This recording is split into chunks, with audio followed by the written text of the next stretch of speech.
అలాంటి రాష్ట్రంలో ఎవరైనా పెట్టుబడులు పెట్టడానికి వస్తారా నేను అడుగుతున్నా. అండ్ ముఖ్యంగా నారా లోకేష్ దావోస్కి వెళ్ళి సిగ్గు లేకుండా నా ప్రత్యర్థుల్ని అనగతొక్కడానికి నేను రెడ్ బుక్ని యూజ్ చేస్తున్నాను అని చెప్తే ఎవరైనా పెట్టుబడులు పెట్టడానికి వస్తారా అని నేను అడుగుతున్నాను. ఈరోజు మీరు చూస్తే ఈ రాష్ట్రానికి పెట్టుబడులు రాకపోవడానికి కారణం ఈ రెడ్ బుక్ రాజ్యాంగమే. ఎందుకంటే ఎవరైనా పెట్టుబడులు పెట్టాలి అంటే ఆ రాష్ట్రంలో లా అండ్ ఆర్డర్ కరెక్ట్గా ఉండాలి, పారదర్శకమైన పరిపాలన ఉండాలి, అలాగే రోడ్డు, రైలు, ఏరోప్లేన్, అలాగే పోర్ట్స్, ఇవన్నీ కూడా అంటే ట్రాన్స్పోర్ట్ ఇది కరెక్ట్గా ఉంటేనే అక్కడ పెట్టడానికి అవకాశం ఉంటుంది. మీరు చూస్తే జగన్మోహన్ రెడ్డి గారు ముఖ్యమంత్రిగా ఉన్నప్పుడు ఇవన్నీ కూడా ఎంత చక్కగా చేశారో మీ అందరూ కూడా గమనించవచ్చు.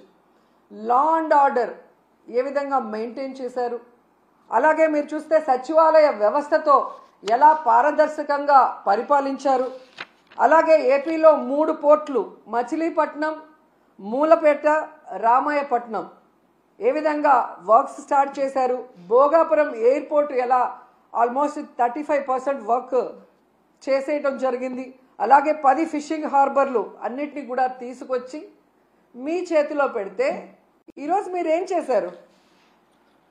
జగనన్న పారిశ్రామికవేత్తల కోసం రెడ్ కార్పెట్ వేసి ఫ్రెండ్లీ స్టేట్గా ఇన్వెస్ట్ చేయడానికి దాన్ని ఏర్పాటు చేసి మీ చేతికి ఇస్తే ఈరోజు మీరు రెడ్ బుక్ రాజ్యాంగం అంటూ రాష్ట్రంలో ఈరోజు లా అండ్ ఆర్డర్ లేదు, రోడ్డు పైనే నరికేస్తున్నారు మనుషుల్ని.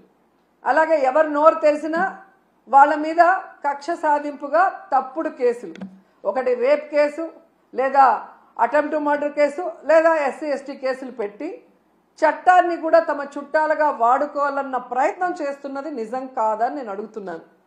అలాగే ఈరోజు మీరు చూస్తే ఈ చంద్రబాబు నాయుడు, లోకేష్ చేస్తున్న పనుల వల్ల ఈ రాష్ట్ర ఇమేజ్ దెబ్బతినటం వల్ల ఈరోజు దావోస్లో పారిశ్రామికవేత్తలు ఒక్కటంటే ఒక్క రూపాయి కూడా మనకి MOE చేయకపోవడం చాలా బాధాకరం. ఎందుకంటే ఈరోజు వీళ్ళు దాదాపుగా ఈ స్పెషల్ ఫ్లైట్లు, కోట్లు, బూట్లు, సూట్లు కని ఇలా ఖర్చులకే 20 కోట్ల పైగా అయింది. కనీసం ఆ దారి ఖర్చులకి అయిన డబ్బైనా MOEలు చేసుకొచ్చారంటే సిగ్గుచేటు. మాటలేమో ఇంత చెప్తారు కానీ పని చూస్తే జీరో. సో అందుకే అంటారు గొప్పలు చెప్పుకోవద్దయా తిప్పలు తప్పవని. కానీ చంద్రబాబు నాయుడు వినడు. ఈరోజు కేవలం తన కొడుకుని ప్రమోట్ చేసుకోవడానికే దావోస్కి వెళ్ళాడు. ఈ రాష్ట్రానికో, రాష్ట్ర ప్రజలకో, ముఖ్యంగా రాష్ట్ర యువతకో ఉపయోగపడే విధంగా ఏది చేయాలన్న ఆలోచన లేదు అనేది ఈ పర్యటనతో అందరికీ అర్థమైపోయింది. ఎందుకంటే అంత పెద్ద వేదిక మీద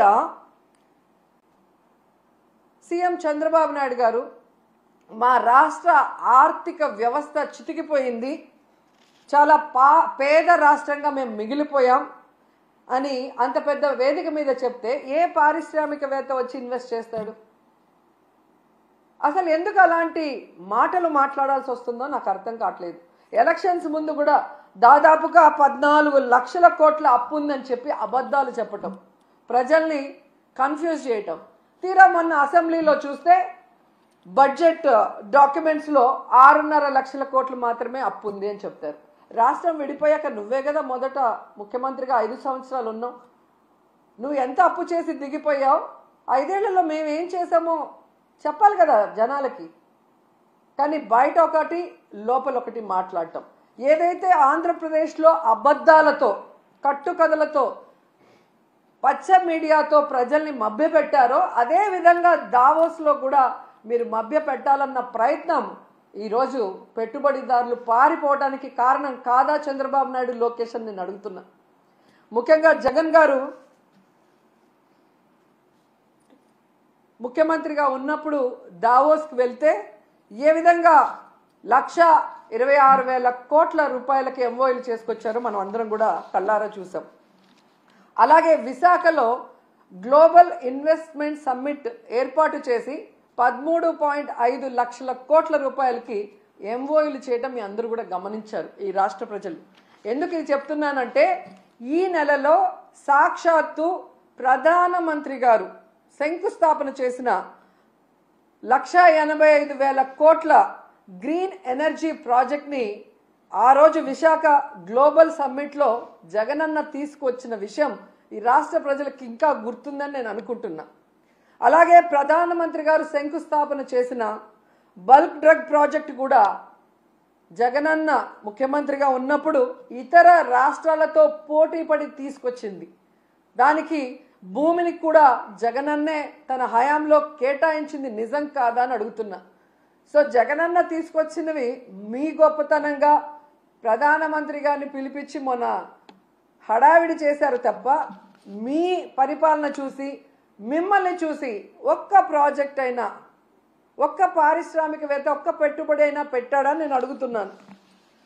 జగనన్న విశాఖలో గ్లోబల్ ఇన్వెస్ట్మెంట్ సమ్మిట్ పెడితే అదాని వచ్చారు, అంబానీ వచ్చారు, జిందాల్ గారు వచ్చారు.